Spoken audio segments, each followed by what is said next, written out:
I walked in to find my family on the sofa. My husband, my mother, my son, and my own sister. "What's going on?" I asked, fearing the worst. "Mom, sit down," my son said. "You need to accept the new reality. You're not in charge of this family anymore." "Aunt Lana," he continued, gesturing to my sister. "Dad's happier with her now." I was furious. They all knew. I walked out of the room without another word. The next day, I had 118 missed calls. Hello everyone. Thank you for being with me today. Before I begin my story, I'd love to know what city you're watching from. Please feel free to share in the comments. Now, let me pull you into this story. The wind whipping off the tarmac at JFK that night was brutal. The kind of cold that seeps through your coat and settles in your bones. I just landed after 3 grueling days in Chicago, salvaging a deal my husband Gavin had nearly torpedoed with his arrogance. I was exhausted, my eyes burning from lack of sleep, and my shoulders aching from the weight of my laptop bag. All I wanted was a hot shower, a glass of Cabernet, and the comfort of my own home. I wanted to tell Gavin I'd fixed his mess, that Vantage Capital, the real estate empire we'd spent 22 years building, was safe for another quarter. I pulled into the driveway of our Greenwich, Connecticut mansion. The living room lights were blazing, a bright square against the dark, frost-covered lawn. That was strange. Usually, the house was quiet by 10 p.m. Gavin would be in his study, and our 21-year-old son, Matt, would be in his room playing video games or online with friends. I opened the front door, dropping my keys into the bowl on the console table. The silence that met me wasn't peaceful. It was heavy, charged, like the air before a thunderstorm. "Hello," I called out, hanging up my coat. "Gavin, Matt, I'm home." "Eleanor, we're in the living room." My mother's voice called from the great room.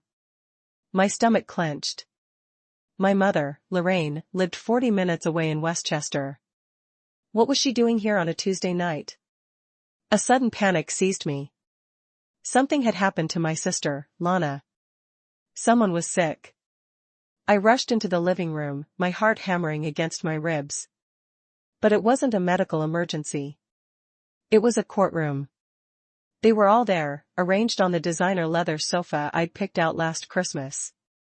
Gavin sat in the center, impeccably dressed in a crisp white shirt, but he wouldn't meet my eyes. To his left, my mother, Lorraine. Her posture was rigid, her hands clasped tightly in her lap. To his right, Lana, my younger sister, and in the adjacent armchair, my son Matt. The atmosphere was suffocating. No one was crying. No one looked sad. They looked resolved. "What is going on?" I asked, my voice breathy. "Is everyone okay?" I took a step forward, but Matt stood up. He didn't move to hug me. He stood like a guard blocking a doorway. He looked at me with eyes devoid of the warmth I had spent 2 decades nurturing. "Mom, sit down," Matt said. His voice was cold, a register lower than I remembered, stripped of all affection. "You need to listen, and you need to not make a scene." "A scene?" "Matt, you're scaring me." "What is this?" "You need to accept the new reality," he continued, reciting words that sounded rehearsed. "You're not in charge of this family anymore." I looked at Gavin. "Gavin, why are you being silent?" Gavin finally looked up. His handsome face, the face that had been the public image of our company for years, was twisted in a mask of pity mixed with annoyance.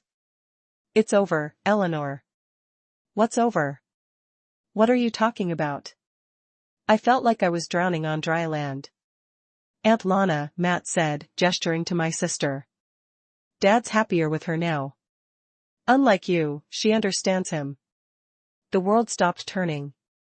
I stared at Lana, my little sister, whose rent I'd paid for 6 years, whom I'd given a job when no one else would. She sat there, legs crossed, wearing a silk blouse that looked suspiciously like one that had gone missing from my closet. And then I saw it. Gavin's hand was resting on Lana's knee. Casual, possessive. "We didn't want you to find out from strangers." my mother, Lorraine, chimed in. Her voice wasn't apologetic. It was a lecture. We wanted to do this as a family. Eleanor, you have to be realistic. You've been married to your job for years. Gavin is a man with needs. He needs a wife who's present, not a business partner who sleeps with her laptop. Mom, I whispered, the betrayal cutting deeper than any knife. You knew. You approve of this. I support happiness, Lorraine said, her chin jutting out defiantly. Lana and Gavin have a connection. They love each other, Eleanor. It wasn't something they planned. It just happened. You can't punish them for falling in love. It makes no sense. I looked at Lana. She gave me a small triumphant smile. She tucked a strand of hair behind her ear and looked down at her hands. On her finger, sparkling under the recessed lighting, was a diamond ring. An Art Deco antique diamond, the one Gavin had given me for our 20th anniversary, the one that had mysteriously vanished from my jewelry box 6 months ago. I had torn the house apart looking for it, cried for days. Gavin had told me I was careless, that I'd probably lost it at the gym. That's my ring, I said, my voice shaking with a rage so pure it felt hot in my throat. This is my ring. I bought this with my own money. No one spoke. The silence stretched on, thick and unforgiving. We want you to move out, Matt said, breaking the silence again. Dad's keeping the house. I'm staying here. It will be better if you leave. You create too much tension. My son, my baby boy, the one I'd nursed through fevers, the one whose Ivy League tuition I paid for by working 80-hour weeks, was kicking me out of the house I built. You're choosing this? I asked Matt, the tears finally stinging my eyes. You're choosing the woman who slept with your father behind my back. That's your aunt, Matt. She's not just my aunt anymore, Matt spat. She's the only one who actually listens to me. You just throw money at me and tell me to study. Dad and Lana. They treat me like an adult. I looked at the 4 of them.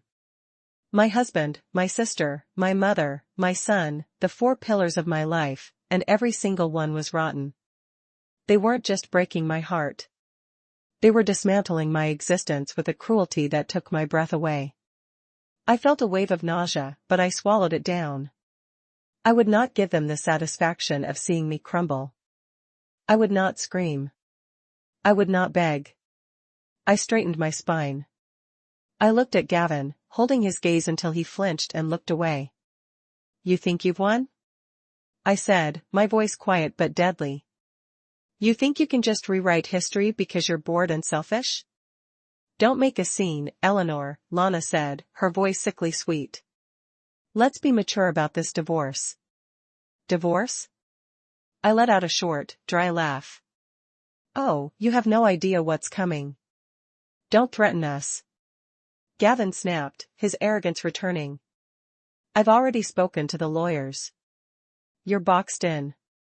The prenup, the company bylaws. I've got it all covered. Get out that door, Eleanor. If you stay, I'll call security to have you removed from my property. Your property? I looked around the room. I had chosen every fixture in this house. I had paid for every brick. You're trespassing now, Matt said. It was the final severing. I looked at my son one last time, memorizing the face of the stranger he'd become. Fine, I said. I turned. I didn't take my coat from the hook. I didn't take my keys from the bowl. I had a spare set in my pocket. I walked to the door. Where are you going? Lorraine cried, a sudden note of alarm in her voice. Eleanor, we need to talk. Gavin has a generous offer if you sign tonight. I didn't answer. I opened the heavy oak door and stepped out into the freezing Connecticut night. The wind hit my face, drying the tears before they could fall. I got into my car. The engine roared to life in the silence of the driveway. As I reversed, I saw them in the window. They were already pouring champagne. They were celebrating my removal. I drove into the darkness, my hands gripping the steering wheel so tight, my knuckles were white. I didn't know where I was going, but I knew one thing for sure. The Eleanor they knew was gone. The doormat, the provider, the fixer had died in that living room. And the woman driving away was someone they should be very, very afraid of. If you're listening to this and you're as furious as I was in that moment, please hit the like button and type a 1 in the comments. Let me know you're with me. Your support tells me I'm not alone in this fight. Type that 1 now because believe me, what they did next makes this betrayal feel like just the warm-up. I drove for an hour, the lights of the I-95 corridor blurring into red and gold streaks on my windshield. My mind was a chaotic storm of images. Lana's smirk, the ring on her finger, Matt's cold eyes. But underneath the shock, a primal instinct was kicking in. Survival. I needed gas. The low fuel light had been on since I left the airport, but I'd been too eager to get home to stop. Now, on a deserted stretch of highway, I pulled into a 24-hour gas station. My hands were shaking as I stepped out into the bitter cold. I inserted my platinum credit card, the one tied to our joint account, the one I used for everything from groceries to client dinners, into the terminal. The screen blinked and then in red letters, declined. I frowned. That was impossible. The credit limit on that card was $300,000, and I'd paid the balance in full 3 days ago. I tried again, declined. A cold knot formed in my stomach, heavier than the betrayal I just experienced. I dug through my purse and pulled out my personal debit card, the one linked to my checking account where my salary was deposited. I walked into the station's convenience store. The cashier, a bored teenager with headphones around his neck, didn't even look up as I placed a bottle of water and a pack of gum on the counter. I swiped the debit card. No good, he mumbled, chewing his gum. Try it again, I said, my voice tight. There are funds in there. He sighed and ran the card once more. Declined, ma'am. Insufficient funds or card is locked. Got cash? I stood there paralyzed under the harsh fluorescent lights. My banking app. I had to check the app. My fingers fumbled with my phone as I logged in. Access denied. User authentication error. Please contact your branch. I tried the company account login. Access denied. I tried the joint savings account. Access denied. Gavin hadn't just kicked me out of the house. He had flipped the financial kill switch. He'd planned this. You can't instantly lock a co-owner out of business and personal accounts unless you've already laid the groundwork with the bank, falsely claiming fraud or changing administrative privileges days in advance. He wanted me penniless. He wanted me stranded in the middle of the night with no resources so I would come crawling back and sign whatever generous offer Lorraine had mentioned. I dug through my purse, past the useless plastic to the small zippered pocket at the bottom. I found 3 crumpled $20 bills and a handful of change, about $75. That was my current net worth. I paid for $10 of gas and the water with cash. I got back in the car, shivering now, not just from the cold, but from the terrifying realization of my vulnerability. I couldn't go to a hotel. I had no credit card for a deposit. I couldn't go to my mother's. I couldn't go to Lana's. I drove until I found a roadside motel with a flickering neon sign that said vacancy. It was the kind of place where truckers slept for a few hours. The kind of place where the sheets smelled of stale smoke and regret. Cash up front, the night manager said through the reinforced glass. $80 for the night. I handed him 4 of my remaining $20 bills. He slid a key through the tray. Room 12. The room was freezing. The heater rattled and spit out air that smelled of burnt dust. I sat on the edge of the sagging mattress, still in my expensive business suit, my coat wrapped tightly around me. I looked at my phone. The screen was lit up with notifications. No apologies, no please come back. 118 missed calls. Most were from a number I recognized, Gavin's personal lawyer, a shark named Arthur Pierce. And then the emails started pouring in. Subject marital settlement agreement. Subject urgent NDA required. Subject notice of termination Vantage Capital. I opened the termination notice first. It was a PDF attached to an email from our head of HR, a woman I had hired, a woman I had mentored. Dear Eleanor, it read, effective immediately. Your position as Chief Operating Officer has been terminated for cause. Citing allegations of corporate espionage and gross negligence. I laughed, a harsh, ragged sound in the empty room. Espionage, negligence. I was the one who stayed up until 3 a.m. reviewing the ledgers. I was the one who knew every zoning law in the tri-state area. Gavin didn't even know how to convert a PDF without asking for my help. And then a text message came through. It was from Matt. My thumb hovered over the screen.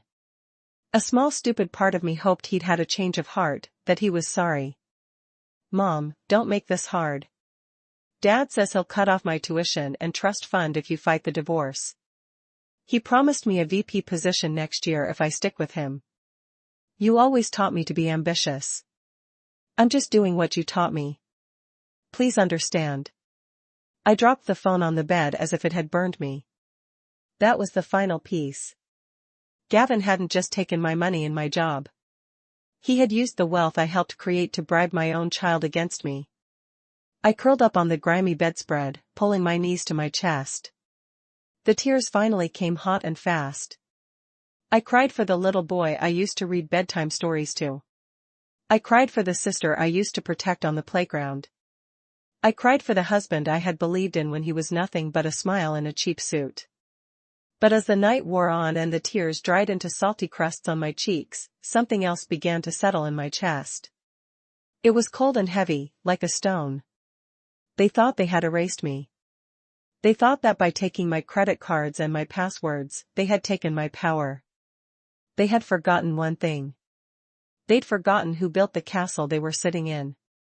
They'd forgotten who designed the security systems, who drafted the contracts, and who knew where all the skeletons were buried. Gavin thought Vantage Capital ran on his charm. He was about to find out it ran on my brains. And while he may have stolen the keys to the front door, he forgot that the architect always leaves a back door. I stared at the water stain on the ceiling, waiting for the sun to rise. I wasn't Eleanor the wife anymore. I wasn't Eleanor the mother. I was Eleanor the architect. And I was about to bring the whole damn house down. Sleep was impossible in that motel room. The drone of traffic from the highway was a constant hum, but it was the noise in my own head that kept me awake. Sharp, jagged memories replaying on a loop. To understand why I was lying on a filthy mattress with less than $50 to my name, I had to go back. I had to look at the foundations of my life and realize they'd been cracked from the start. I grew up in a small town in Ohio, the older of 2 daughters. My father died when I was 7, leaving my mother, Lorraine, to raise us alone. His death broke something in her. Or maybe it just revealed who she really was. She was a woman who needed to be adored, to be the center of attention, and she projected that need onto her daughters, or rather onto one of them. Lana was born beautiful, even as a baby. She had golden curls and big blue eyes that made strangers stop on the street. I was plain with brown hair, serious eyes, and a sturdy build. I was the responsible one. Lana was the princess. I remember the day I turned 18. I had just received my acceptance letter to NYU Stern School of Business with a partial scholarship. It was my ticket out. I'd worked 3 jobs through high school tutoring, waitressing, shelving books at the library to save up for the rest of the tuition. I ran into the kitchen, waving the letter. Mom, I got in. Lorraine was at the table, painting Lana's nails. Lana was 12 then, already demanding and petulant. That's nice, Eleanor, my mother said, not looking up. But keep your voice down. Lana has a headache. But Mom, it's NYU. It's a business degree. Lorraine sighed, finally looking at me. Her eyes weren't filled with pride. They were calculating.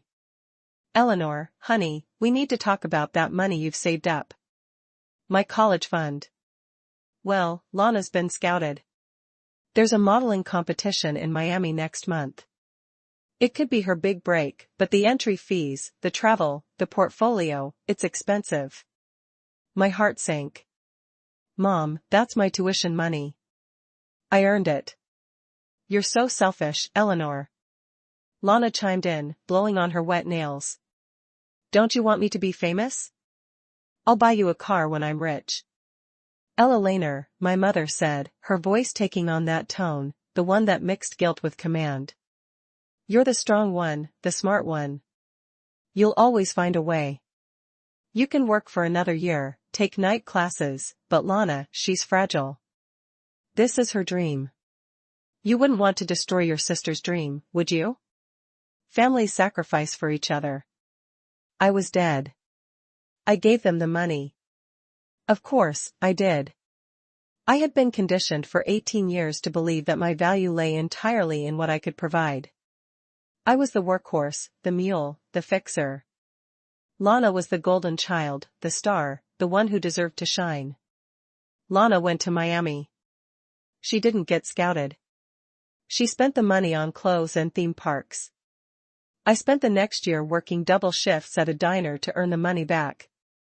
I started college a year late, exhausted, but determined. That dynamic never changed. It just evolved. When I graduated with honors, my mother didn't come to the ceremony because Lana was having a severe anxiety attack over a 2-week breakup. I walked across the stage alone. When I got my first big promotion at a financial consulting firm, my mother said, "That's great, honey. Listen, can you lend Lana $1,000? Her landlord is being a total jerk." I paid Lana's rent. I paid for her car repairs. I paid for her acting classes that she never attended. I bought my mother a condo so she wouldn't have to worry about stairs. I thought I was buying their love. I thought if I just gave enough, worked enough, fixed enough, they would finally look at me the way they looked at Lana. I thought one day my mother would look me in the face and say, "I'm so proud of you, Eleanor. You're my joy." But I was never her joy. I was her utility bill. I was her safety net. And then I met Gavin. He was charming, ambitious, and he seemed to see me. He told me I was brilliant. He told me I was beautiful. I didn't realize then that he had the same calculating eyes as my mother. He didn't see a soulmate. He saw a resource. He saw a woman conditioned to give everything and ask for nothing in return. He fit perfectly into the hollow space in my heart that my mother and sister had carved out. I married him thinking I was building a new family, a better one. Lying in that dark motel room, the revelation hit me with the force of a physical blow.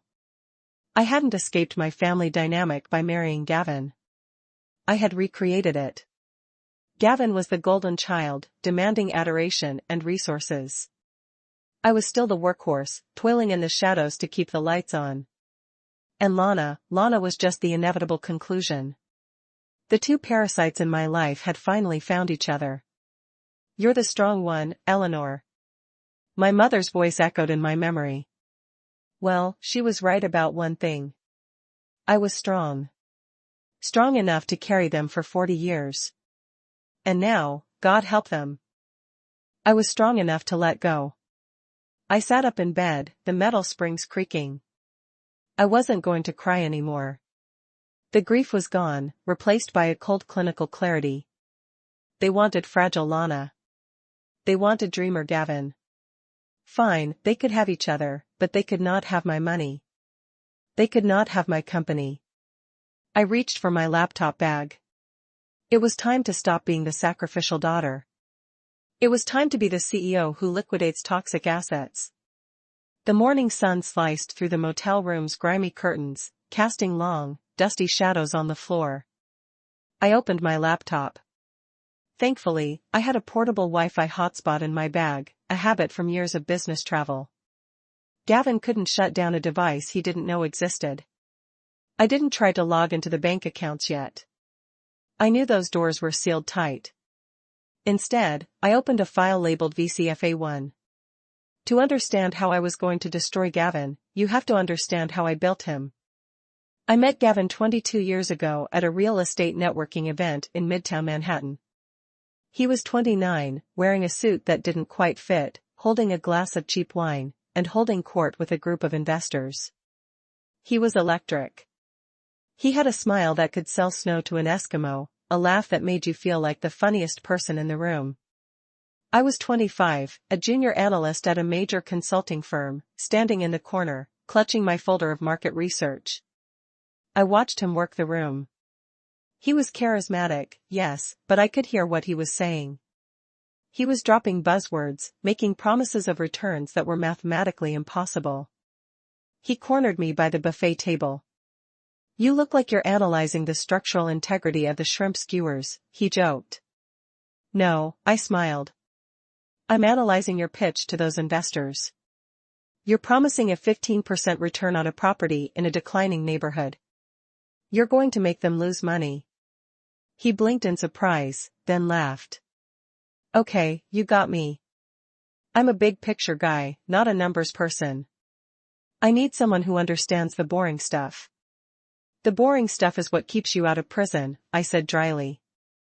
He fell in love with me, or at least with what I could do for him right then and there. 6 months later, we were married, and a year after that, we founded Vantage Capital. The division of labor was set immediately. Gavin was the face. He was the CEO. He took the client meetings, played golf with developers, and gave interviews to the Wall Street Journal and Forbes. He loved the spotlight. He loved the title. I was the architect. I was the COO. But really, I was everything else. I sourced the properties, negotiated the loans, managed the contractors, battled with the city for zoning permits, and handled the taxes, payroll, and legal compliance. Our first big project was almost a disaster. Gavin had bought a derelict warehouse in South Brooklyn, convinced it was the next big loft conversion. He'd overpaid by $500,000. The contractor he hired ran off with the deposit. We were on the verge of bankruptcy before we'd even sold a single unit. I remember sitting at our kitchen table, pregnant with Matt, staring at the red numbers in the ledger. Gavin was pacing, sweating, panicking. "We're ruined, Eleanor. My reputation is destroyed. I'm going to be sued." "Sit down," I ordered. I took my grandmother's jewelry, the only inheritance I'd ever received, kept safe from my mother and Lana, and I sold it. I liquidated my 401. I renegotiated with the bank, presenting a business plan so detailed, so bulletproof that the branch manager said it was the best he'd ever seen. I fired Gavin's friend, who was the project manager, and took over construction oversight myself, walking job sites in a hard hat with a 6-month baby bump. We finished the project. We sold out in 3 weeks. Gavin was hailed as a visionary in the business press. The headline read, "Gavin Sterling, the new king of lofts." He brought the magazine home, beaming, "Look at this baby. We did it." He never mentioned me once in the interview. When I pointed it out gently, he kissed my forehead. "Sweetheart, you know how the media is. They like a simple story. Besides, you hate the spotlight. You're my secret weapon, the power behind the throne." I accepted it. I told myself it was for the family. I told myself that as long as the company thrived, it didn't matter whose face was on the cover. For 20 years, I was a fool. I built the stage, set the lights, and wrote the script. Gavin just walked out and took the applause. The company grew. We expanded into commercial properties, luxury condos, mixed-use developments. We were worth hundreds of millions. But the company's structure, that was my masterpiece. Gavin was lazy with details. He hated reading contracts. He hated passwords. "You handle it, Eleanor," was his favorite phrase. So, I set up the digital infrastructure. I created a complex web of LLCs to limit liability. I configured the automated bank transfers. And because Gavin was paranoid about employees stealing from him, he insisted on a localized, highly encrypted internal server for our most sensitive financial data. He wanted ghost access, a master admin login that could bypass all other protocols in case we were ever locked out or held hostage by the IT guys. "Only you and I will know the ghost access," he'd said. But Gavin never bothered to memorize the complex 64-character string I generated. He wrote it on a sticky note, kept it in his desk drawer for a week, and then threw it out, figuring I'd always be there to type it in for him. He was right. I was always there until last night. Now in the motel room, I stared at the login screen for Vantage Capital's private server. The VPN tunnel was secure. Gavin thought that by calling the bank and removing me as a signatory, he'd cut me off. He thought that by firing me through HR, he'd revoked my access. He was relying on the standard protocols. He was relying on the front door. He forgot about the ghost access. My fingers hovered over the keyboard. I typed the string of characters. It was a line from my favorite poem mixed with the GPS. Coordinates of the first building we bought and the date Matt lost his first tooth. Things Gavin would never know. Authenticating, access granted, administrator level, the screen filled with data. The entire nervous system of Vantage Capital was open to me. Email, bank transfers, accounting records, tax filings, private messages. I wasn't just looking at a company. I was looking at the crime scene of my marriage. I started downloading. I didn't want a few files. I wanted everything. Every email Gavin had sent for the past 5 years, every expense report, every wire transfer to Cyprus or Switzerland. And then I saw it, a folder labeled Project L. It wasn't a construction project. L stood for Lana. I opened the folder and the blood ran cold in my veins. This wasn't just an affair. It was large-scale embezzlement. Dates, amounts, checks. January 12th, a $30,000 wire transfer to Lana Consulting LLC. Lana's maiden name. February 14th, $70,000 to Tiffany & Company. March 1st, $25,000 for a monthly lease on a luxury suite at the Ritz-Carlton. He'd been keeping Lana as a mistress on the company dime for 3 years. But it went deeper. I saw transfers to a shell company I didn't recognize, Orion Holdings Group. The signatory on Orion wasn't Gavin. It was Lana. And the assets being transferred to Orion weren't just cash. They were deeds. Gavin had been slowly transferring the titles of our most valuable debt-free properties into a company owned by my sister. He was getting Vantage Capital, preparing to leave me with an empty shell. While he and Lana walked away with the prime assets, I felt sick. This wasn't just replacing me as a wife. This was grand larceny. But as I scanned the documents, a cold smile touched my lips. Gavin was an actor, not an architect. He didn't understand the paperwork he was signing. In his arrogance and in Lana's greed, they had made mistakes, amateur, sloppy mistakes. They had forged my signature on the property transfer documents. I could see it in the PDFs, a clumsy digital copy and paste of my signature from another document. And on the articles of incorporation for Orion Holdings Group, Lana had listed her permanent address. It was my address, the house I paid for. I had them. I had them dead to rights. But I couldn't strike now. If I went to the police now, Gavin would claim it was an administrative error. He'd pay a fine and bury me in litigation for years. He had the money for expensive lawyers. I had $43. I didn't need them to hang themselves. I needed them to feel safe. I needed them to think I was defeated, broke, and hiding in a hole. I closed the laptop. I had the blueprints for their destruction. Now I just needed to build the trap. The digital evidence of Project L burned in my mind, forcing me to remember exactly how Lana had slithered her way into my sanctuary. It started 5 years ago when Vantage Capital was thriving and my guard was down. Lana had just gone through her 3rd divorce. Her ex-husband, a decent mechanic named Vinny, had left her because she refused to get a job and spent his salary on designer handbags she couldn't afford. She showed up on my doorstep with 2 suitcases and a tear-filled story that deserved an Oscar. He was abusive, Eleanor, she sobbed, throwing herself into my arms. I later learned abusive meant he'd cancelled her credit card. I have nowhere to go. Mom said you'd help me. Lorraine called me 10 minutes later.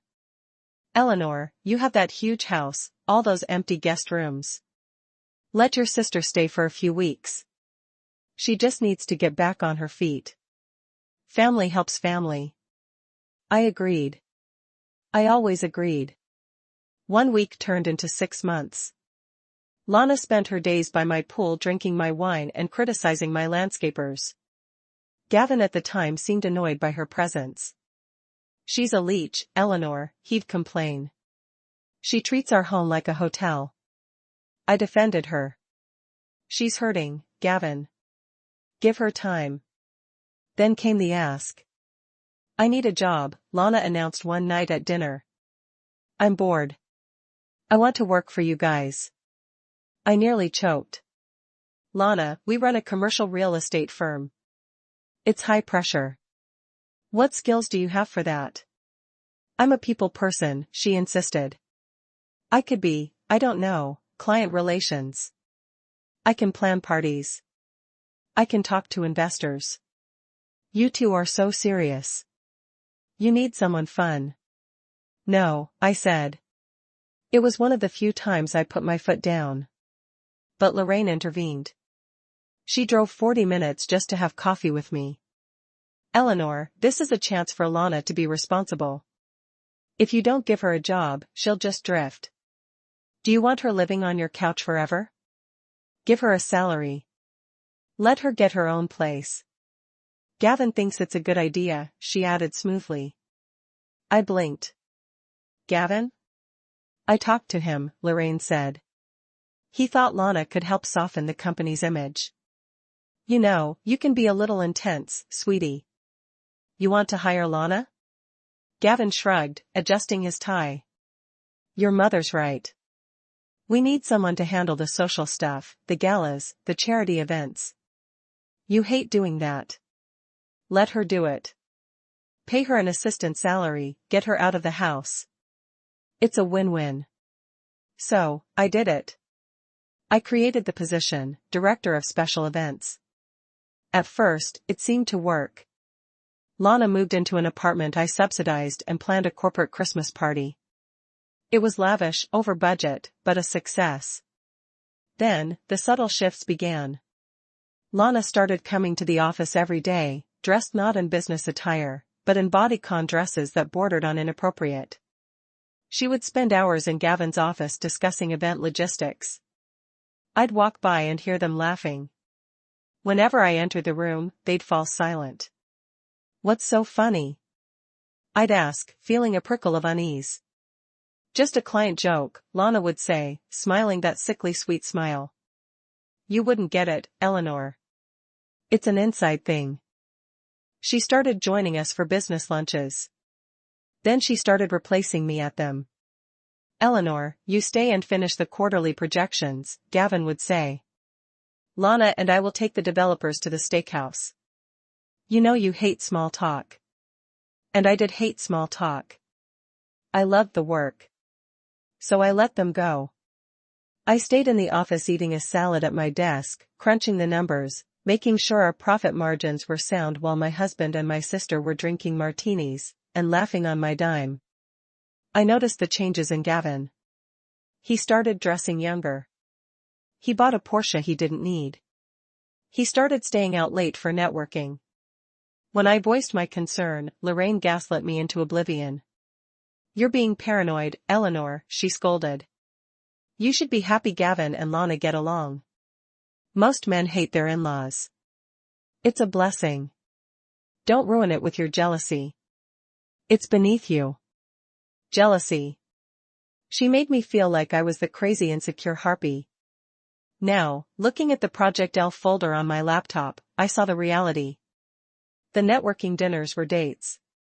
The business trips to Miami were vacations, and the consulting fees paid to Lana were in fact her allowance for being his mistress. The snake didn't just sneak into the grass.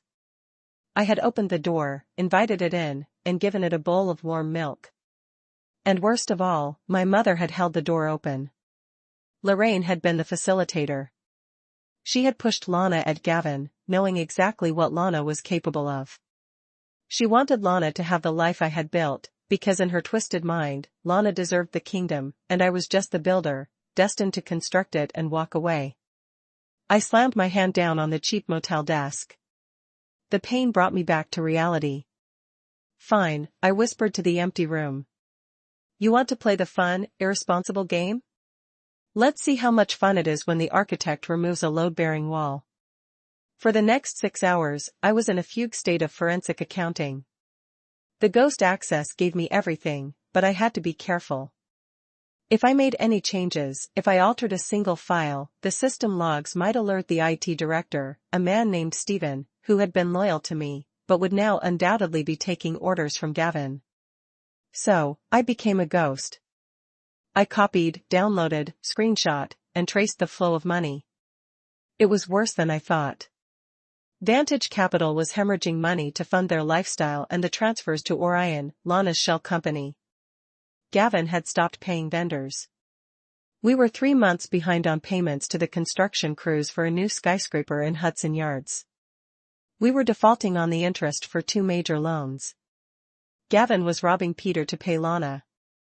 My company, my life's work, was a house of cards. If the creditors found out, we'd be insolvent in 30 days. But then I found something that made me sit bolt upright. It was an email chain between Gavin and a private investigator from something called the Orwell Detective Agency. The date was from 2 years ago.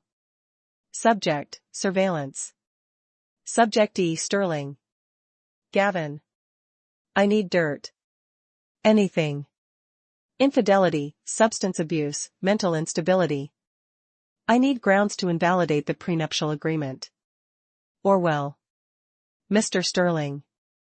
We've tailed her for 6 months. She goes to work. She goes to the grocery store. She visits her mother. She works late. There's no dirt. The woman is a saint. Gavin, try harder or make something up. I can't afford to give her half. I stopped breathing. 2 years. He'd been planning to get rid of me for 2 years, but couldn't find a way to do it without losing money. And then a more recent email. Dated 1 week ago. Gavin, forget the dirt. We're going with the mental breakdown angle. Her family will testify. Her mother and sister are on board. We'll claim she's overworked, paranoid, unfit to lead. We'll trigger a no-confidence vote at the board. Once she's out, we activate the buyout clause at the lowest possible valuation. Lorraine, I can testify that she's been acting erratically lately, very emotional. I'm worried about her. Gavin, we have to do what's best for the company. I stared at the screen, tears of rage blurring my vision. My mother, my own mother, had conspired to have me declared mentally incompetent so her golden child could steal my husband and my money. You want unstable? I muttered. I'll give you unstable. I dug deeper. I needed leverage. The evidence of fraud was good, but it would take time to prove in court. I needed something immediate, something that would terrify Gavin. I found it in the tax filings last year. To secure a massive loan from a private equity fund, Gavin had inflated the occupancy rates of our commercial properties. He had fabricated lease agreements. He had physically forged the signatures of non-existent tenants. This wasn't just civil fraud. This was bank fraud, a federal crime with jail time. And the loan documents were signed by Gavin Sterling, CEO. My signature wasn't on them. I had been away for my aunt's funeral that week, a funeral Lana had skipped, and Gavin had said he'd handled the paperwork himself. He had signed his own death warrant and didn't even know it. I copied the loan documents. I copied the fake leases. I compiled a dossier that was a nuclear bomb. I looked at the clock. It was 2 p.m. I had been working non-stop for 12 hours. I was starving, unwashed, and running on pure adrenaline. I needed a burner phone. I couldn't use my cell. They were probably tracking it or pulling the records. I walked to a 24-hour convenience store across the street, buying a cheap prepaid phone with cash. Back in the room, I sat on the bed and stared at the new phone. Who could I call? My friends? Most were mutual friends with Gavin. They'd probably side with the charming Gavin or stay neutral. My family, obviously not. My employees, too risky. I needed someone powerful, someone who hated Gavin, someone with the resources to fight a war. One name came to mind, Elias Thorne. Elias was a billionaire real estate magnate in New York. Old money, ruthless, but principled. 3 years ago, Gavin had beaten Elias out for a prestigious development plot in Hudson Yards. Gavin won by bribing a city official to get the land rezoned, a move I had argued against vehemently, but one Gavin did behind my back. Elias had suspected foul play. He had publicly called Gavin an upstart in a cheap suit. Gavin had laughed it off, but Elias never forgot. If I went to Elias Thorne with proof of Gavin's fraud, especially the fraud that had cost Elias that deal, it was a risky move. Elias could just laugh in my face. He could throw me out. But he was the only person in New York with enough power to shield me from Gavin's legal team. I dialed the number for Thorne Industries. I knew it by heart. I'd looked it up enough times when we were competitors. Thorne Industries, chairman's office. A crisp voice answered. I need to speak with Mr. Thorne immediately. Mr. Thorne is in meetings. May I ask what this is regarding? Tell him it's Eleanor Sterling, I said. Tell him I know how Gavin Sterling got the Hudson Yard zoning variances and tell him I have the emails. There was a pause. 1 moment, please. 30 seconds later, a low gravelly voice came on the line. Mrs. Sterling, to what do I owe the pleasure? Has your husband sent you to gloat? My husband just fired me, emptied my bank accounts, and moved his mistress into my house, I said, my voice even. I'm not here to gloat, Mr. Thorne. I'm here to burn him to the ground. I thought you might want to bring the marshmallows. Silence. Then, a low chuckle. I'm listening. Before meeting Elias Thorne, there was one more wound I had to cauterize. The file I'd been avoiding in the Vantage Capital database, Matt's trust fund.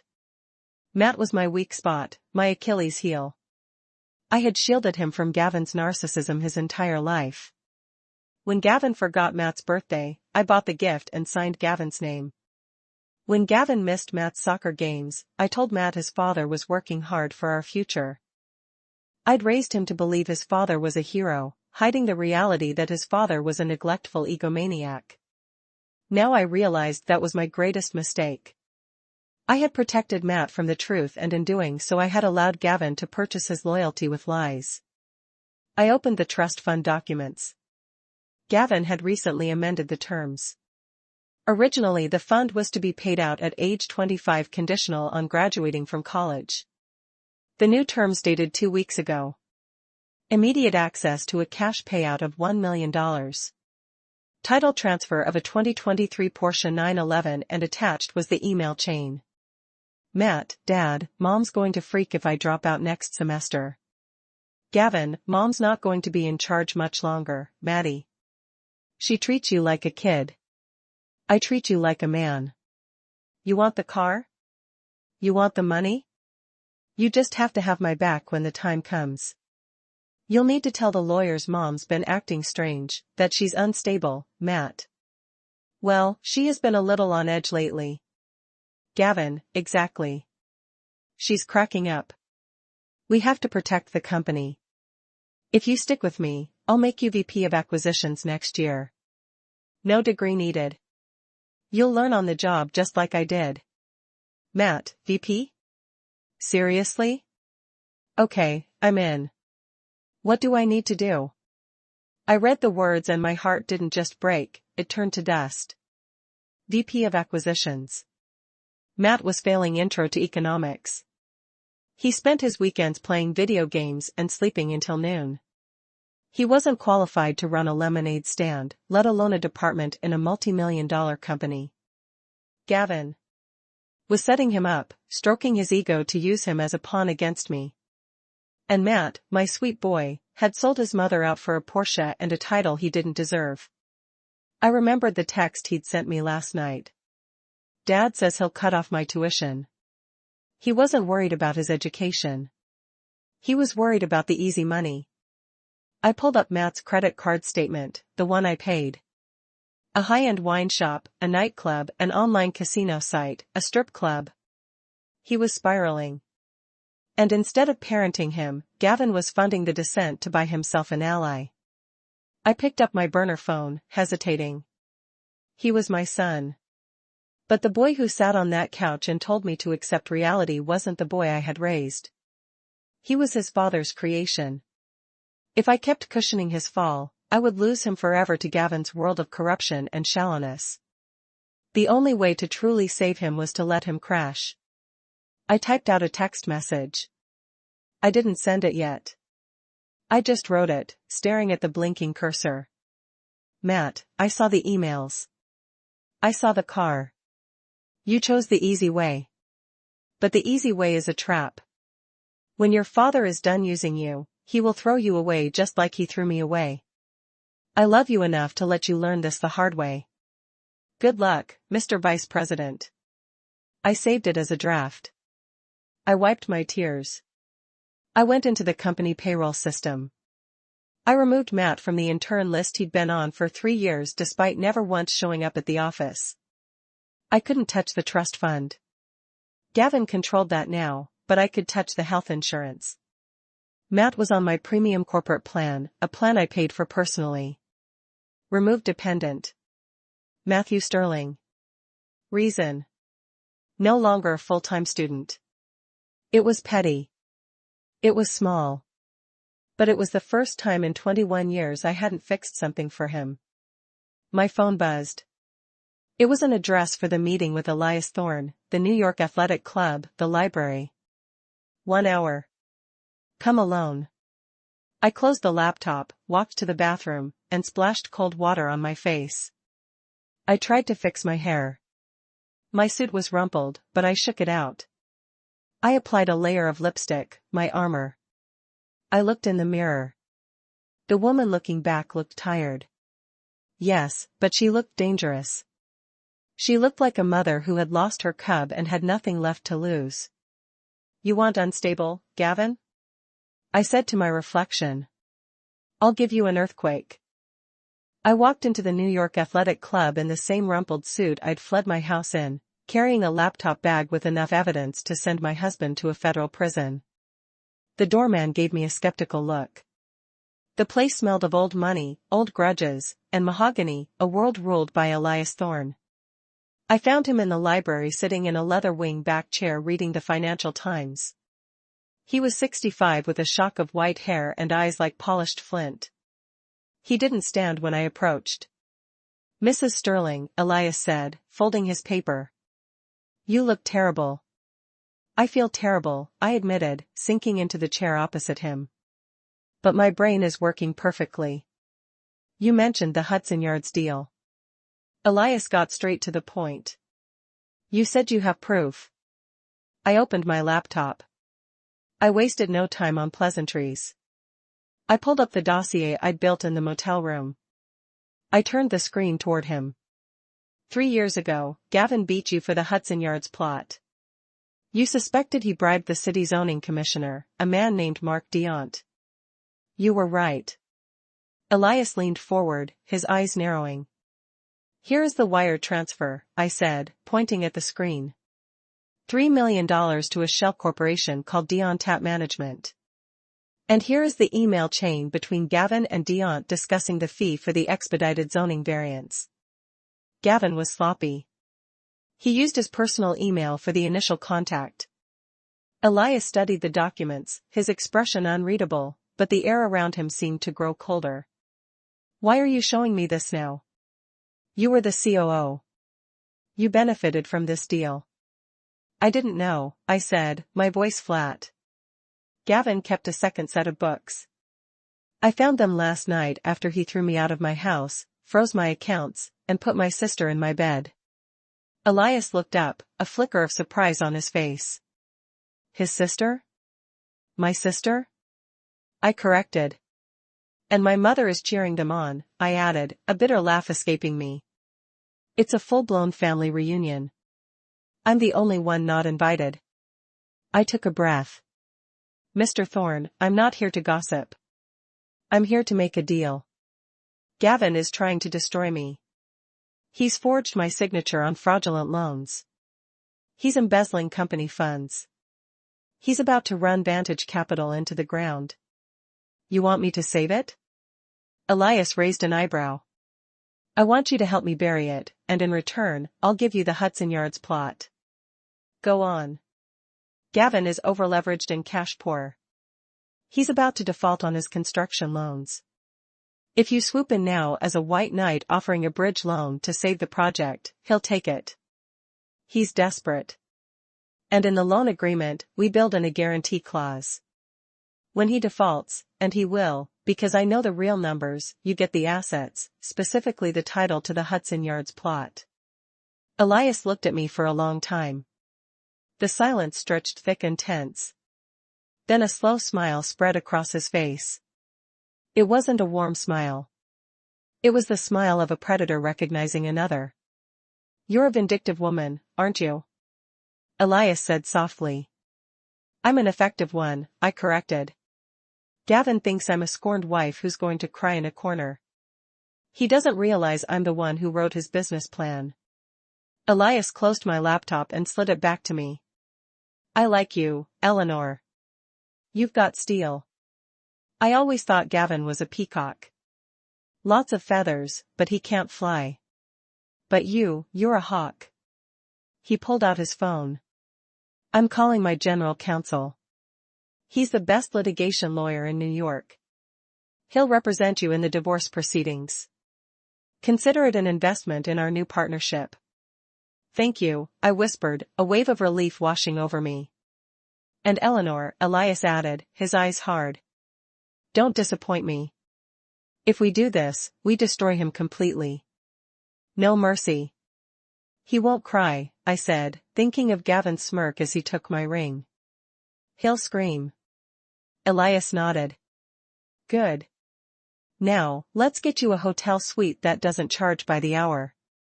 You can't plan a war when you haven't slept. That night, I slept in a suite at the Ritz-Carlton, paid for by Thorne Industries. I took a long bath, washing the grime of the motel from my skin. Lying between crisp, cool sheets, I felt a profound shift inside me. For 20 years, I had been the fixer. I smoothed over Gavin's mistakes, cleaned up his messes, made him look good. I was the invisible glue holding everything together. Now I was going to be the solvent. I was going to dissolve everything he thought was his. I picked up my burner phone and sent a one-word text to Elias. Done. 3 days later, the trap was set. Elias's lawyer, a terrifyingly calm man named Vincent Porter, drafted the divorce settlement. It was a masterpiece of legal deception. On the surface, it looked like a complete surrender. The offer: Gavin keeps the family home. Gavin retains full ownership of Vantage Capital. Eleanor receives a one-time payout of $3 million, a fraction of what I was owed. Eleanor waives all claims to future alimony. It looked like I was giving up. It looked like I was broken, desperate for cash, and just wanted to escape. Gavin would love it. It played perfectly into his ego. But buried deep within the 60-page document in Section 14, Subsection B, Clause 4, was the poison pill. In the event that either party to this agreement is found to have engaged in undisclosed criminal activity, fraud, or embezzlement during the marriage, or is convicted of a felony within 24 months of signing, this agreement shall become null and void in its entirety. In such an event, all assets, including 100% of company shares and real property, shall revert to the non-offending party as punitive damages. Gavin never read the fine print. He paid lawyers to do that for him. But his lawyer, Arthur Pierce, was lazy. I knew because I used to pay his invoices. Arthur would scam contracts for the big numbers, the settlement amount, the alimony. He wouldn't be looking for a specific reversionary clause buried in boilerplate liability language. I met Gavin and his lawyer at Arthur's office. I wore no makeup. I was in an old sweater. I kept my head down, my eyes on the floor. I had to sell the image of a defeated woman. Gavin strode in like he owned the world, wearing a new Italian suit and smelling of expensive cologne. A gift from Lana probably. Well, look what crawled out of her hole, Gavin smirked, taking a seat. Hope you're ready to sign, Eleanor. Lana and I have wedding invitations to order. Just give me the check, I said, my voice trembling. I just want to be done, Gavin. I can't fight you anymore. Gavin laughed, looking at Arthur. See, told you she'd fold. She doesn't have the stomach for it. Arthur slid the papers across the table. Standard settlement. Eleanor, you walk away with $3 million and a clean slate. Just sign here, here, and here. I took the pen, my hand shaking. Part act, part pure adrenaline. What about Matt? I asked quietly.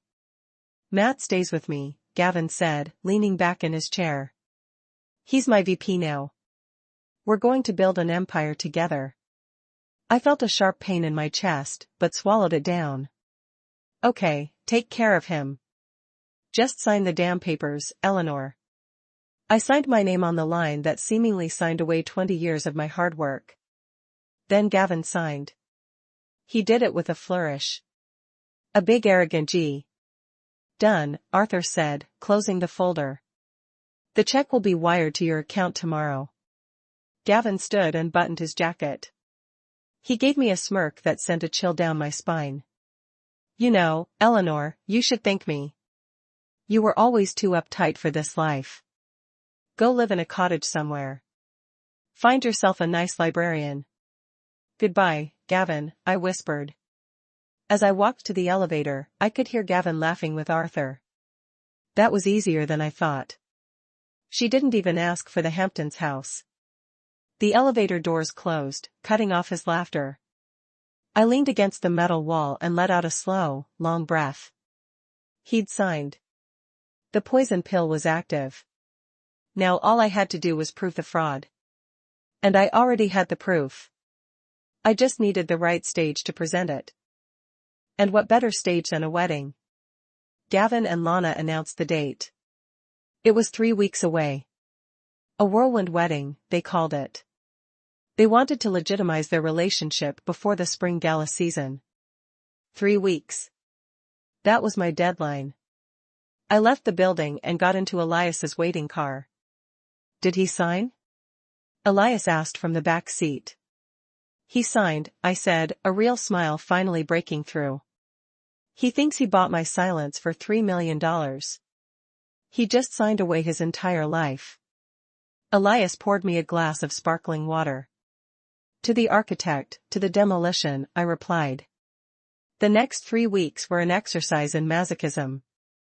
I had to remain invisible while Gavin and Lana paraded their victory all over New York. I rented a small nondescript apartment in the city under my maiden name. I spent my days with Elias's forensic accountants building the case. We were turning the raw data I'd stolen into a legal sledgehammer. Every night I tortured myself by checking social media. Lana's Instagram was an eruption of opulence. A picture of a new Mercedes convertible. My hubby-to-be is spoiling me. Blessed number. New beginnings. A picture of my dining room redecorated with tacky gold wallpaper. Out with the old, in with the glam. Finally making this house my own. Home decor. It hurt to see her erasing my mark from the house I built. But the most painful posts were from my mother. Lorraine posted a photo of the three of them. Gavin, Lana, and herself with champagne glasses at a tasting menu dinner. The caption, finally, a family that knows how to enjoy life. So proud of my beautiful daughter, Lana, and my wonderful son-in-law, Gavin. True love always wins. True love. She had sold out her eldest daughter for a seat at the cool kids table. And Matt. Matt was silent on social media, but I could see the credit card alerts on the secondary accounts I still monitored, the ones Gavin hadn't found yet. Aristocrat Wine Boutique, $2,500. Capital Nightclub, $5,000. NYPD, bail bond, $3,000. My son was in free fall. Gavin wasn't parenting him. He was enabling him. I wanted to rush in and save him, but Elias stopped me. You cannot save someone who does not want to be saved, Eleanor, Elias told me gently. He chose his side. Let him see what that side truly looks like when the lights go out. I knew he was right, but it felt like cutting off a limb. Meanwhile, the company was rotting from the inside. My spies, Sarah in accounting and Rick in project management, gave me daily reports. Gavin hasn't been in the office past 2 p.m. in weeks, Sarah texted. He let Lana plan a company rebrand. She wants to change the logo to pink and gold. Pink and gold for a commercial real estate firm. The contractors are threatening to walk off the Hudson Yards site, Rick reported. Gavin told them the check is in the mail. It's not. He used the construction funds to pay for the wedding venue. Let it burn. I told them just document everything. Save the email where he tells you to delay payments. The wedding was to be held at the Ritz-Carlton in the Grand Ballroom. It was the most expensive venue in the city. Lana had invited 300 people, investors, politicians, local celebrities. They wanted to cement their status as New York's new power couple. They needed an audience. Good, I thought, looking at the invitation Sarah had procured for me. You want a spectacle? I'll give you one. 2 days before the wedding, I received my final trump card. It came from an unexpected source. My phone rang, a blocked number. Hello, Eleanor. It's Vinny. Vinny, Lana's ex-husband, the mechanic. She had bled dry. Vinny, I said, surprised. How are you? I'm okay. Look, I heard what happened. What they did to you, it's disgusting. I have something, Vinny said, his voice low. When Lana left me, she left a box of old papers in the garage. I was going to burn it, but I went through it last night. Eleanor, she had credit cards in your name from 3 years ago. One she opened when she was living with you. She was intercepting the mail. She maxed them out and then hid the statements. But I found the letters from the collection agencies. And I found a letter from Gavin. From Gavin? Yeah. He paid off one of the cards.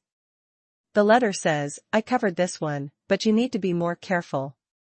If Eleanor sees this on her credit report, we're both finished. Stick to the plan. 2 more years and we take everything. 2 more years. The timeline matched perfectly.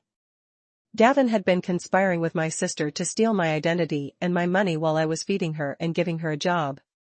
Vinny, I said, my voice thick. Can you get me that box? I'm already on my way, he said. When Vinny handed me that box, I felt the final lock click into place. This wasn't just fraud. This was a predatory conspiracy, calculated and evil. I looked at the handwritten letter from Gavin. 2 more years and we take everything. I locked the letter in my safe. Thank you, Vinny, I said. Give him hell, Eleanor, he said with a grim smile. Oh, I plan to, I replied. I plan to give them a hell of a show. The day before the wedding, I did something dangerous. I went to see Matt. I knew I shouldn't. Elias had advised against it, but I was a mother first, a vengeful ex-wife second. I had to give him one last chance to get off the sinking ship. I waited outside his new penthouse, the one Gavin had bought with company funds. At 11 a.m., Matt stumbled out, looking hungover, wearing designer sunglasses and a sweatshirt that cost more than my first car. Matt, I called. His face hardened when he saw me. Mom, what are you doing here? Are you stalking me now? I'm not stalking you. I'm trying to save you. I don't need saving, he spat, heading for his Porsche. I'm doing great. Dad just put me in charge of the Southern Region portfolio. Matt, listen to me, I said, blocking his path. Your father is lying to you. The company is bankrupt. He's stealing money to pay for this lifestyle. He's using you as a shield. When the IRS comes, and they will come, your name is going to be on the documents. Matt laughed. It was a hollow, brittle sound. You're just jealous. You're jealous because Dad is winning and you're a nobody. Are you living in some dump? Yeah, Dad told me. I'm living in reality, I said, my voice urgent. Matt, please don't go to the wedding tomorrow. Just say you're sick. Go to a friend's house. Just don't be standing next to him when it happens. When? What happens? He challenged. Are you going to crash it? Are you going to make a scene? God, you're so pathetic, Mom. Dad said you'd try to ruin it. He called me pathetic. I felt a surge of anger, but pushed it down. Matt, look at me. I raised you. I know you. This isn't who you are. You're kind. You're smart. You are not a thief. I'm not a thief, he yelled, his face turning red. I'm a businessman like Dad.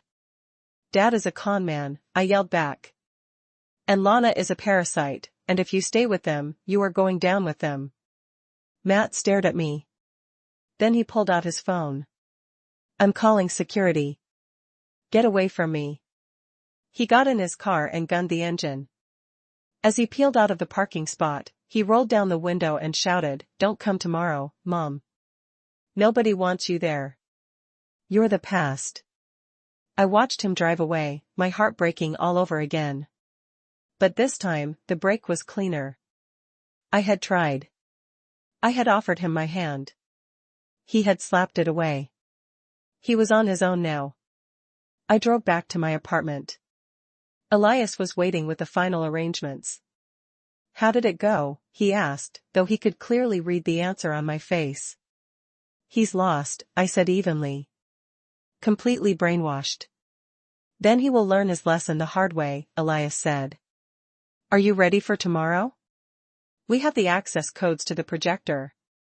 The police have been briefed. Inspector Sullivan will be waiting in the lobby at 8 p.m. Yes. Elias handed me a garment bag. Then you'll need this. I unzipped it. Inside was a suit. It wasn't a dress for a crazed, desperate ex-wife. It was a sleek, custom-tailored black tuxedo, Yves Saint Laurent. Powerful, elegant, severe. Put on your armor, Eleanor. Elias said, tomorrow you are not the victim.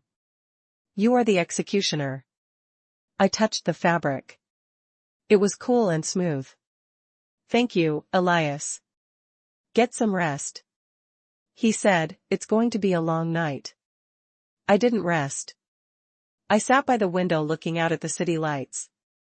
I thought of Gavin and Lana probably rehearsing their vows right now, probably laughing about how they'd gotten away with it all. 2 more years and we take everything. They wouldn't get 2 years. They wouldn't even get 2 days. Tomorrow, the new Mr. and Mrs. Sterling were in for a very different kind of reception.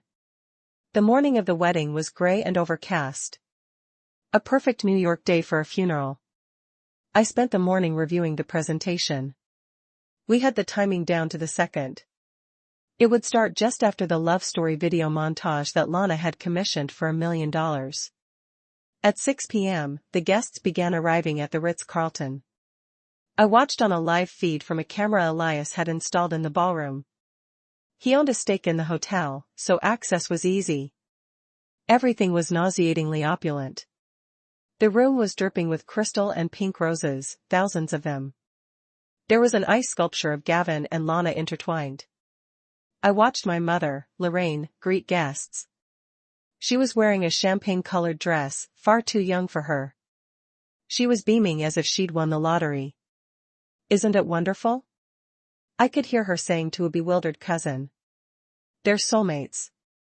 Eleanor. Oh, poor Eleanor couldn't handle Gavin's success. She's taking some time away. I saw Gavin. He looked nervous but triumphant, shaking hands, slapping backs, playing the part of the benevolent king. And Lana, she walked in wearing a custom Vera Wang gown, dripping with diamonds. Diamonds my company had paid for. She was stunning. I had to admit it. Stunning and rotten to the core. The ceremony began. I listened as they exchanged their vows. I promise to be your partner in all things, Gavin said, looking deep into Lana's eyes. I promise to support your dreams and spend my life making you happy. I do, Lana cooped. I sat in my hotel room upstairs, sipping black coffee. Lies, I whispered. Every word is a lie. Are we ready? Elias asked, checking his watch. Signal is live, the tech confirmed. We can override the feed whenever you give the word. Not yet, I said. Wait for the toasts. Wait until everyone is seated and looking at the screens. The reception began. The champagne flowed. Gavin stood to give his speech. I want to thank you all for being here. He boomed, holding Lana's hand. It's been a long road to find true happiness. Sometimes you have to make hard choices to find your real destiny. The crowd applauded politely, though I could see a few uncomfortable glances. Everyone knew about the scandal. They just didn't care as long as the bar was open and the liquor was top shelf. And to my new wife, Lana, Gavin continued, you are my muse, my rock, my everything. My phone vibrated. It was the signal now, I said. Downstairs in the ballroom, the lights dimmed for the video montage. Sappy music began to play. Photos of Gavin and Lana on yachts in Paris on a beach flashed across the enormous screens behind the head table. The crowd oohed and awed. I stood up smoothing the lapels of my tuxedo. I walked out of the room and headed for the elevator. Showtime, Elias said, walking beside me. Inside the elevator, I watched the numbers descend. 10. 9. My heart wasn't hammering anymore. It was beating slow and heavy like a war drum. The elevator doors opened on the lobby level. Inspector Sullivan and 2 uniformed officers were waiting. Mrs. Sterling, the inspector asked, we have the warrant. We're ready when you are. The separated another save. Give me 5 minutes, I said. I want them to see it before the cuffs go on. Understood. I walked toward the ballroom doors. The security guards Gavin had hired to keep me out stepped forward. Ma'am, this is a private event. Elias Thorne stepped out from behind me. And I own the building. Step aside or you'll be looking for a new job tomorrow. The guards hesitated, recognized Elias, and immediately backed away. I pushed open the double doors. Inside, the music had just reached its crescendo. On screen, the video showed Gavin and Lana kissing in front of the Eiffel Tower, and then the screen flickered. The music cut out with a screech of feedback. The room fell silent. On the massive screens, the romantic image vanished. In its place was a stark spreadsheet, red numbers, and then a document, a credit card statement. Name, Lana Miller. Address, my address, purchase, Tiffany and Company. Diamond ring, $100,000, paid from Vantage Capital corporate account. A murmur went through the crowd. What is this? Lana stood up. Gavin, fix this. Turn it off. Turn it off. Gavin screamed toward the sound booth. But the technician in the booth was ours. He didn't turn it off. He turned up the volume. And then my pre-recorded voice boomed through the speakers. Hello, Gavin. Hello, Lana. You wanted a family reunion. You wanted everyone to witness your union. Well, let's show them what that union is really built on. Every head swiveled, not to the screen, but to the back of the room. The silence in the grand ballroom was absolute. 300 pairs of eyes turned in their seats to stare at me as I walked down the central aisle, my heels clicking a steady rhythm on the marble floor. The black tuxedo made me look like a shadow against the sea of pink flowers. Gavin was frozen at the head table, all the color drained from his face. Lana was clutching a napkin to her chest, her mouth agape. My mother, Lorraine, looked as though she was about to have a stroke. Eleanor, Gavin whispered, the microphone picking up his trembling voice. What are you doing? I didn't stop until I reached the center of the dance floor directly in front of the head table. I looked up at them. The people who had been my world, now just small, frightened figures on a stage. I'm here to make a toast, I said, my voice carrying clearly. I was holding a small remote. I clicked it. The screen behind them changed again. This time it was the email chain between Gavin and the private investigator. Gavin, try harder or make something up. I can't afford to give her half. The crowd gasped. I could see investors, men Gavin respected, men he needed, leaning in and whispering furiously. Shut it off, Gavin screamed, scrambling toward the DJ booth. Security, get her out of here. Sit down, Gavin. Elias Thorne's voice boomed from the entrance. Unless you want to add assault to your list of felonies. Gavin froze. He saw Elias. He saw the police waiting in the shadows by the exit. This is fake. Lana shrieked, tears streaming down her perfectly made-up face. She's jealous. She hacked the system. She's crazy. Crazy. I clicked the remote again. A new document appeared. The fraudulent loan application for the Hudson Yards project, the one with the forged signature. Is forging a federal document crazy, Lana? I asked calmly. Is bank fraud crazy? Because that carries a mandatory minimum sentence. And guess whose name is on the shell companies receiving the stolen funds? I clicked again. Orion Holdings Group owner Lana Miller. I pointed at her. You're not just the mistress. You're the mule. Gavin used you to launder $20 million. Did he tell you that? Did he tell you that when the IRS comes, they're coming for your signature? Lana looked at Gavin, her eyes wide with terror. Gavin, you said it was tax optimization. You said it was legal. Shut up, Lana. Gavin hissed. Oh, don't stop him, I said, smiling coldly. Let him explain. Let him explain to our mother what he really calls her. Click. An email appeared. Subject, the old bat. Gavin, just write Lorraine another check from the fund. The old bat is greedy. As long as we pay for her condo, she'll keep Eleanor in the dark. She'd sell out her own daughter for a kitchen renovation budget. Lorraine made a sound that was half sob, half choke. She stood up, her hands shaking so badly, she knocked over her champagne flute. Gavin, you called me that after everything I did for you. I took your side.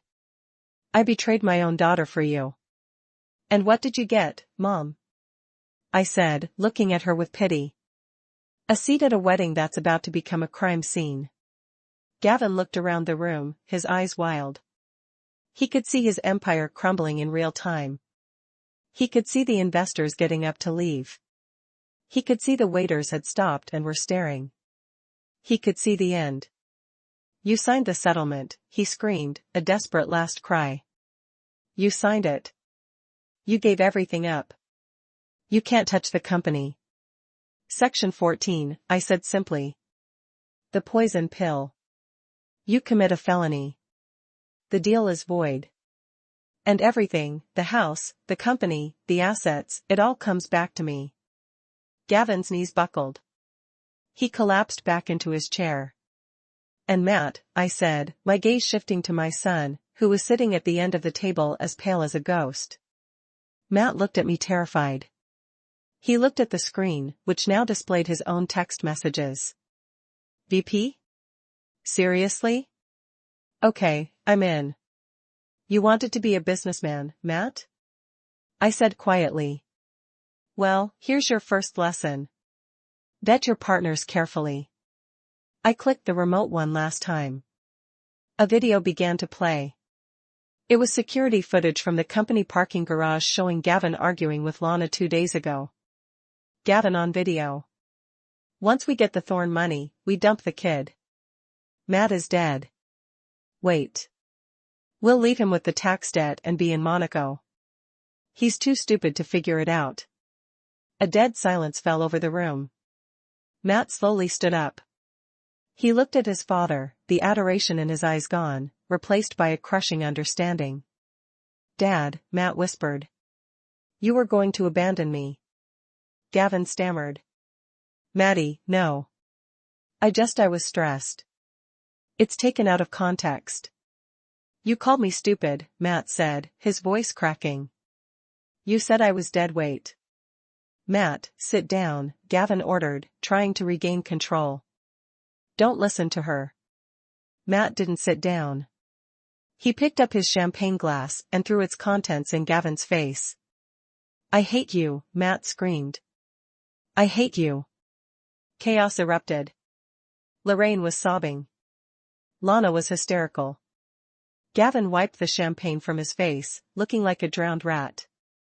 I lowered the remote. The presentation was over. I nodded to Inspector Sullivan. The police entered the room, the guests parting like the Red Sea. "Gavin Sterling," the inspector announced. "You're under arrest for bank fraud, embezzlement, and forgery." "Lana Miller, you're under arrest for conspiracy and money laundering." "No," Lana shrieked as an officer grabbed her wrist. "I didn't know. I'm just his fiancée. He made me do it." "You can tell it to the judge," the officer said, snapping the handcuffs on. Gavin didn't scream. He just stared at me.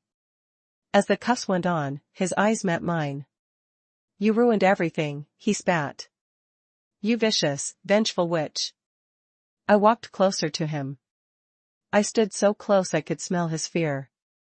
"I didn't ruin anything, Gavin," I said, my voice as quiet as a frozen lake. "I just turned on the lights. You're just the cockroach that got caught." They were led away, the wedding guests standing in stunned silence.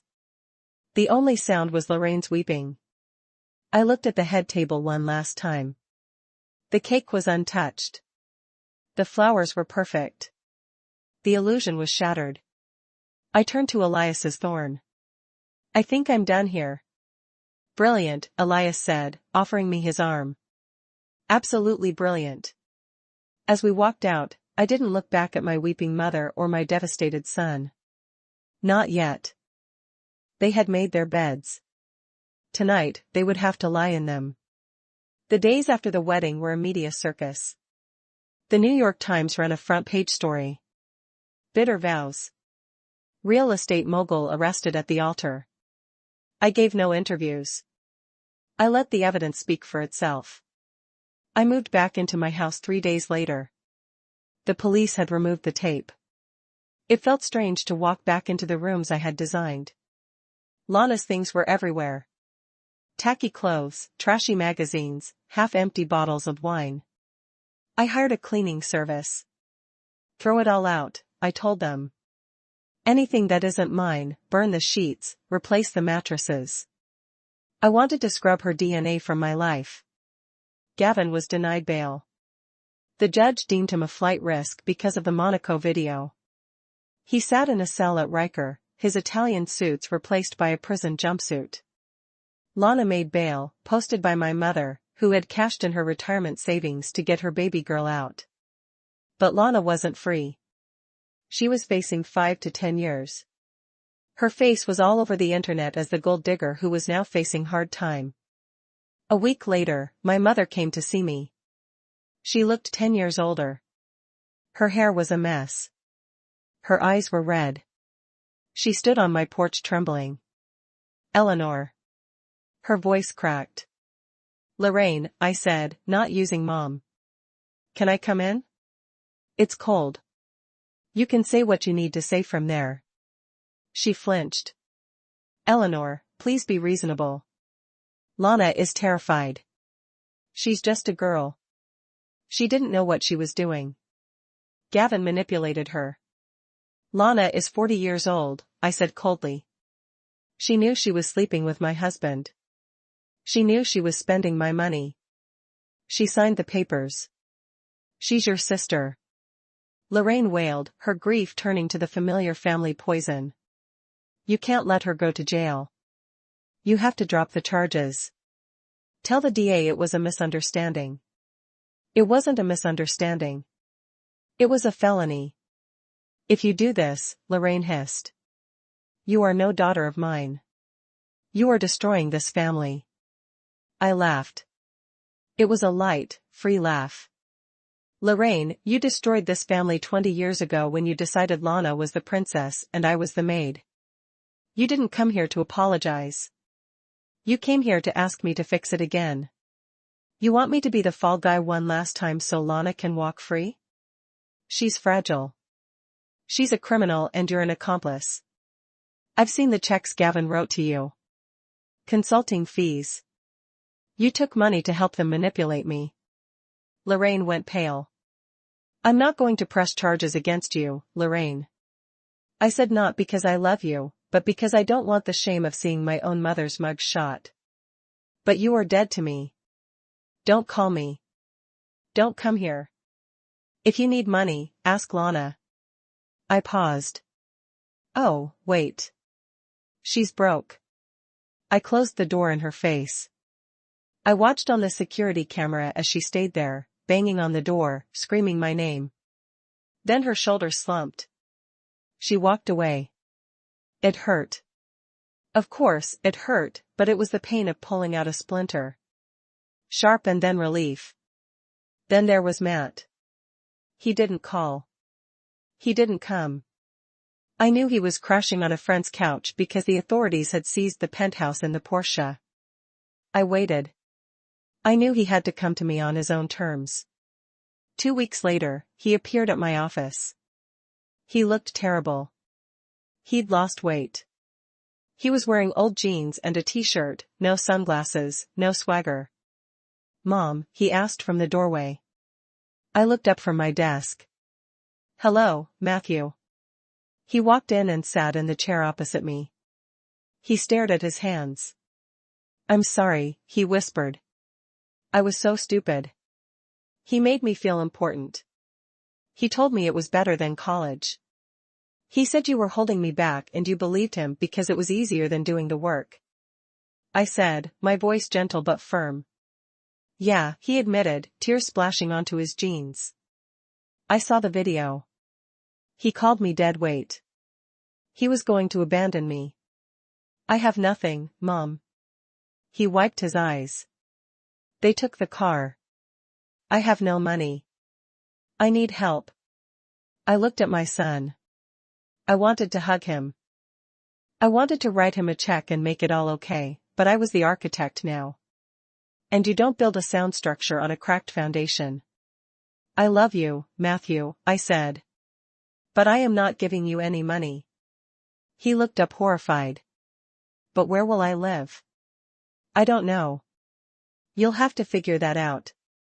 Mom, please. Here is the deal. I said, sliding 2 pieces of paper across the desk. This is an application for a student loan. And this is a job application for the mailroom at Phoenix Group. Minimum wage. You start at the bottom.